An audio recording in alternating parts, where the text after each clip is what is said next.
Welcome to the Times of Israel's daily briefing. Today is Sunday, April 6th, day 547 of the war. Amanda Borchell Dan here with our military reporter, Emmanuel Fabian. Hi, Manny. Thanks for joining me today. Hi, Amanda. We are going to learn about the first signs of life since October 7th, 2023 for two Israeli hostages that are held by Hamas. We'll also hear a follow-up to the IDF investigations into the killings of 14 medics in Gaza and get more clarity on this very troubling event. Manny will fill us in on the targeted killing of a high-ranking Hamas officer in Lebanon, and we'll learn where troops are currently operating in the Gaza Strip and what is being called a new phase of the war. All this and more when we're back.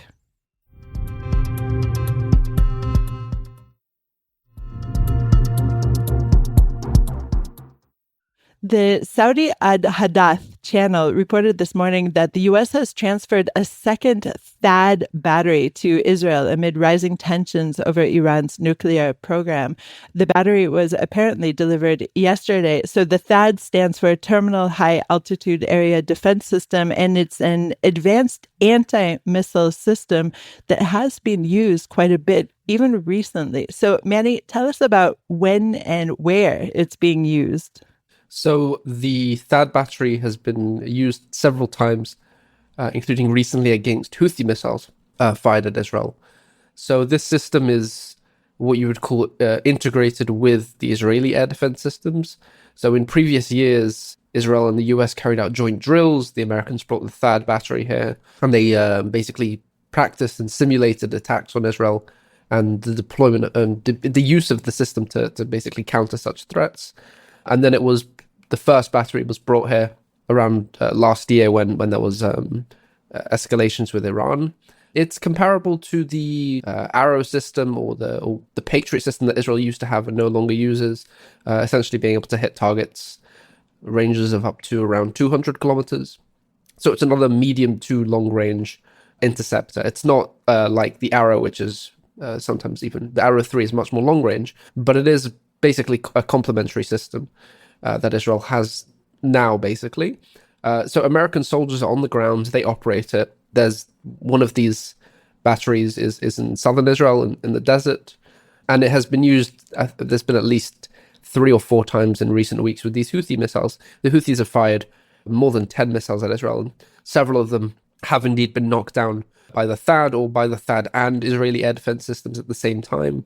So the Americans are now deploying a second battery here, possibly amid these tensions surrounding Iran's nuclear program. We don't know exactly why, and we haven't seen an official comment yet from either Israel or the Americans, but it has been reported that that's what was delivered yesterday. We saw on flight tracking websites an American transport plane landing at the Nevatim Air Base in southern Israel. This specific transport plane, the C-5M Super Galaxy, the largest US transport plane, very rare for them to show up here. So we should expect some sort of comment from officials at some point. So as you mentioned, with this THAAD missile battery comes American soldiers. Do you know plus minus how many American soldiers have boots on the ground in Israel right now? I don't know an exact number, but it's enough to basically operate the system and anything else that the Americans do here. Okay. And a final question, of course, you and I were a bit joking off screen, off mic last week because CENTCOM head Carrillo was here. I can't recall his exact title. And every time he comes by, it seems like it's an indication that things are heating up with Iran. So would you put these pieces together and say that indeed we should be a bit more wary and perhaps restock our sheltered spaces from the previous Iran missile attack?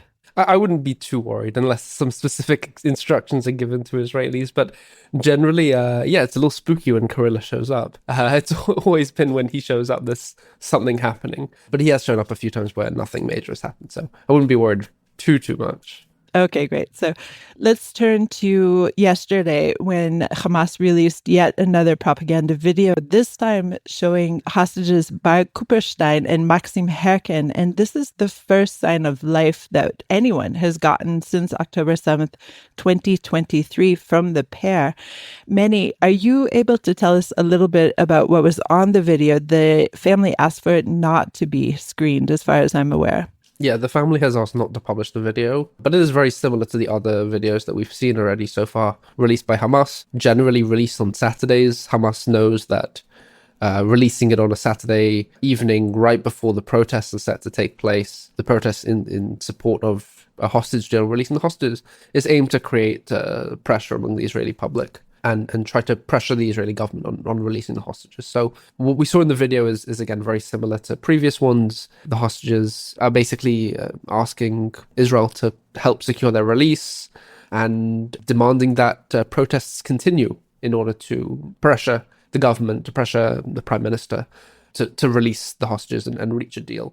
But at the same time, of course, we know from, at least from Israel, that Hamas is not agreeing to the current Israeli demands on the release of the hostages. So it's really sort of very difficult, I think, to see these videos and you see the hostages really begging for their release. And then we know that on the ground that Israel and Hamas are not really finding any agreement and the fighting is resumed.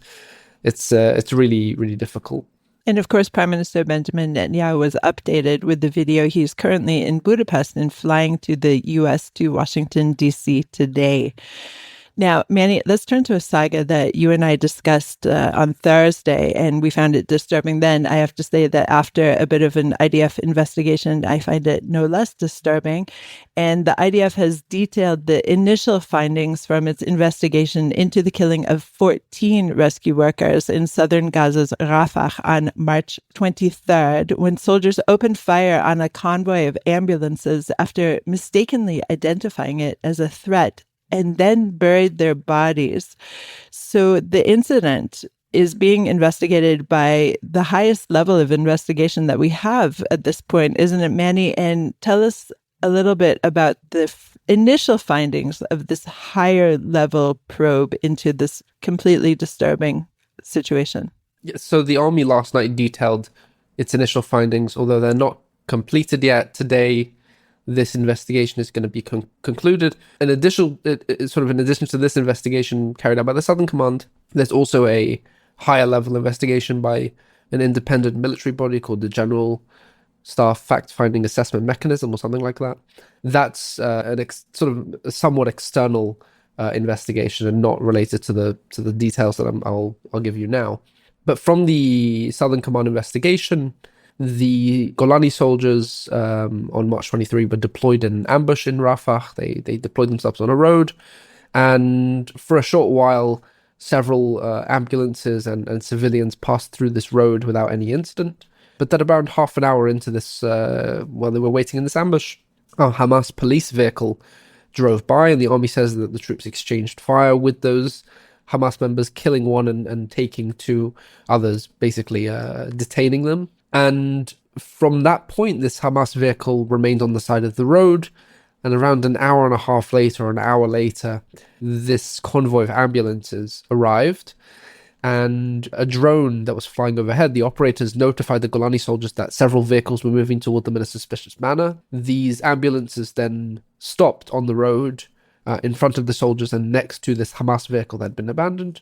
And the medics inside, who the soldier didn't realize they were medics, jumped out of the vehicles very quickly and started running towards the ambulance, or maybe towards the soldiers. The soldiers weren't very sure.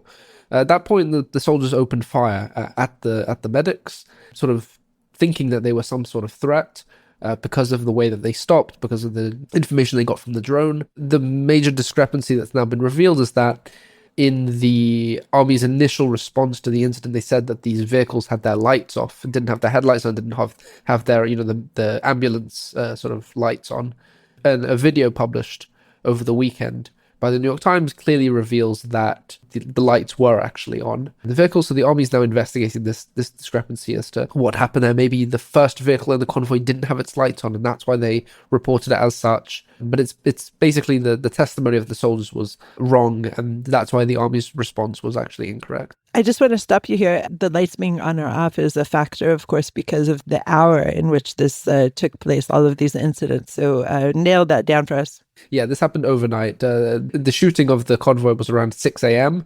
when it was still somewhat dark, and the army had deployed to this ambush area at around 4 a.m. So it was an overnight incident, and therefore the lights is a relevant factor. Now, muddying the whole thing a little bit more for me is the fact that now the IDF is saying that 6 of these 14 medics were actually Hamas operatives. So what does that mean? So it means that the soldiers they weren't targeting these ambulances because they thought they were Hamas operatives. They thought it was a threat.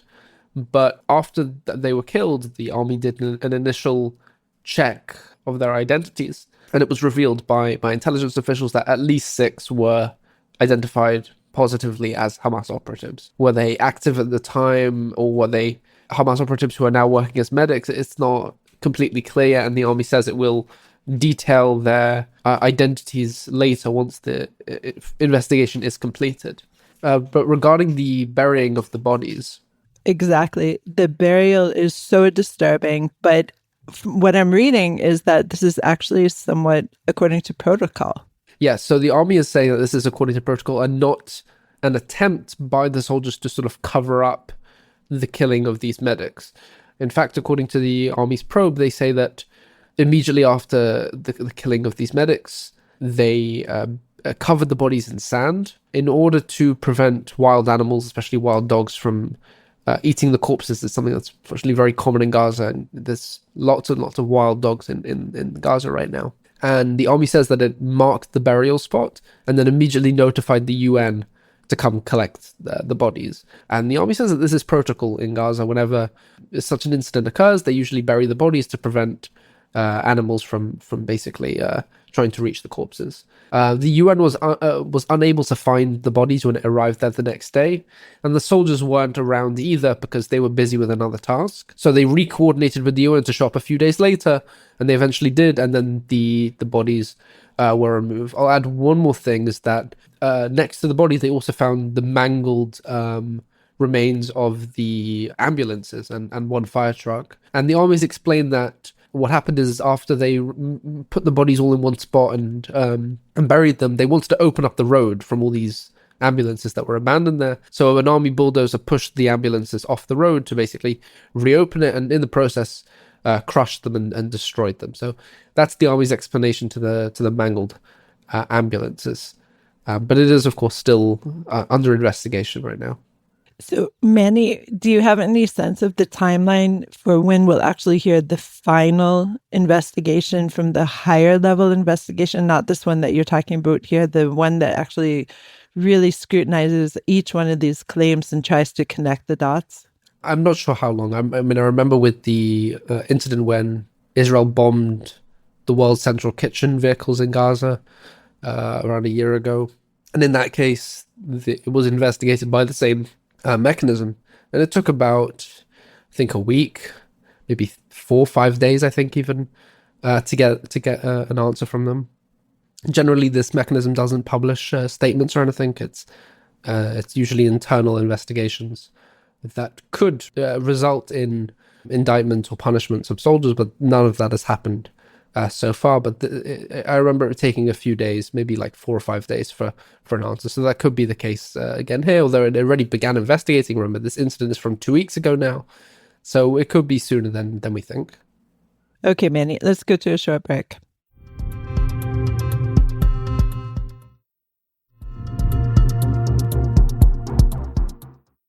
And we're back. The IDF released footage from the entry into the so-called Morag corridor, which is located between southern Gaza's Rafah and Khan Yunis. That was from about Wednesday, if I'm not mistaken. And Wednesday marked the first time since the beginning of the war that ground troops operated in that area.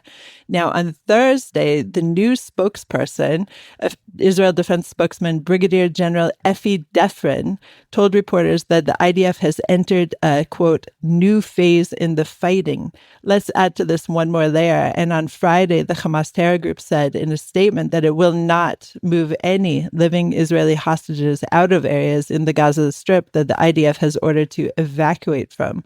So let's put all of this together. And what is this new phase that Defrin, we have to get used to that name, that Defrin is referring to? Yeah, it's no longer Hagari. So this new phase is essentially Israel capturing this area between Rafah and Khan Yunis and evacuating the entirety of Rafah in the process. although Hamas, of course, is now saying it won't evacuate hostages if they are indeed held in those areas. That's not something that, we can even detail because it's sensitive.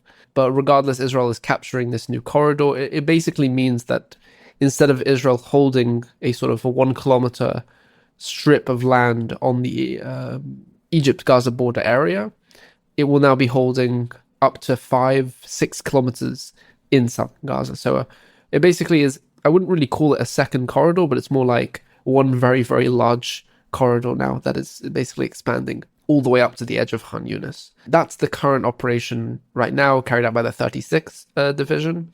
It's ongoing. The army is not detailing a lot about this operation. They say that they want to retain their ambiguity to surprise Hamas. But we do know in general that's where the army is working to capture. And in the north of Gaza, something similar is happening as well, where troops are pushing in from the north and expanding Israel's buffer zone further into North Gaza. So if it was up to 1 kilometer, it's now going to push in another kilometer in, taking more land in Gaza, so reaching up to the Jabalia area. And this is essentially what Defense Minister Israel Katz has been saying, that as long as Hamas doesn't release the hostages, Israel will keep taking more land in Gaza and holding it for the Israeli army as its security perimeter. So as the IDF is increasingly entering Gaza, of course, the Gazans themselves are trying to evacuate. But is it still the case that there is no humanitarian zone anymore in the Strip? Yeah, there is no designated humanitarian zone in Gaza, but there's sort of an explanation for it. Right now, humanitarian aid isn't entering Gaza, right? Israel halted all the entry of aid when it resumed its operations against Hamas. And as such, the humanitarian zone was aimed for aid to go to a specific place in Gaza where most of the aid is directed. If there's no aid entering Gaza, then there's no humanitarian zone. And Israel is calling on civilians, from what I've seen from their announcements, is calling on Palestinian civilians to head for known shelters. So this is areas like schools or hospitals where the UN has set up sort of camps for displaced people. But there isn't one big zone in Gaza that's now considered the humanitarian zone. It's all over Gaza. There's shelters in specific areas, and that's where civilians are going to, mainly because there's no aid entering Gaza, so there's nowhere to actually sort of concentrate all that aid into one place. It could be in the future that if we reach another agreement and aid continues to enter Gaza, then they'll re-establish the zone, maybe in a different area of Gaza. But as it stands, there isn't one right now. That's really interesting, because I suppose my assumption had been that this zone was also a no-bomb kind of zone, that it wasn't only about the aid, but you're saying, no, that was never the idea here. Yeah, the humanitarian zone isn't, right, it's not necessarily a no-bomb zone. Israel definitely bombed it less than other areas that are combat zones where actual fighting is taking place. But the being in the humanitarian zone didn't sort of absolve you of not being targeted. Mohammed Def, Hamas's military commander, was killed in the humanitarian zone alongside the Rafah Salama, the commander of the Khan Yunis brigade there. They were in the humanitarian zone. Israel didn't issue an evacuation warning before they carried out the strike. Civilians were killed in that strike as well, because they were in an area that was next to displaced people. But yeah, the humanitarian zone is not as it's commonly been called, and incorrectly called, the safe zone. It's not a safe zone. It's safer, but it's not an area where Israel doesn't target at all. And essentially what Katz is saying at this point is there is no safe zone anywhere. And of course, we know that these schools and hospitals have been used as headquarters for Hamas. So not easy. Yes. Okay. So let's move on to a senior Hamas commander who was killed in an Israeli airstrike in Lebanon, in Sidon. And Hassan Farhat had headed the Hamas's forces in the western sector of Lebanon, according to the IDF. So who was he, and what is he accused of having done? So the army has said that Farhat, and he's considered a relatively senior Hamas commander in Lebanon. The army said that he had advanced numerous attacks on Israel during the war. He was responsible for a rocket attack on the northern command base in Sfat in February last year, 2024, which killed a soldier, Sergeant Omer Benjo, and wounded other soldiers. A rare major rocket attack from Lebanon that was not carried out by Hezbollah. And the army said that he was targeted because in recent months he was involved in advancing terror attacks against Israel. It's interesting to note his involvement in planning terror attacks is because recently we saw another strike hitting a senior Hezbollah commander in Beirut, if you remember, and the army said that he was coordinating with Hamas to carry out major terror attacks against Israel. So there's definitely a network of Hamas members and senior operatives still in Lebanon who are working alongside Hezbollah or Iran even to carry out attacks on Israel and using Lebanon to sort of plan their activities. So I don't think this will be the last Hezbollah or Hamas commander that Israel will be targeting in Lebanon. There's still quite a significant Hamas presence there. And with Hamas weakened in Gaza, it's not surprising that the terror group is trying to carry out attacks from other areas against Israel. On Friday, the IDF and Shin Bet said that a terror operative who oversaw the kidnapping and likely also was involved in the murder of Shiri Bibas and her two sons, Ariel and Kfir, was killed in an airstrike in Gaza. Let's talk about this person as well. What do you know about him? So on Friday, the Mujahideen Brigades, which is a relatively small terror group in Gaza, somewhat allied with Hamas, they announced that a senior commander of theirs, Muhammad Awad, the head of its intelligence division, was killed in an Israeli airstrike. And then shortly after, the army also announced that Awad was targeted. According to the IDF, Awad oversaw or led the abduction of Shiri, Ariel, and Kfir Bibas when he invaded Kibbutz Nir Oz on October 7th.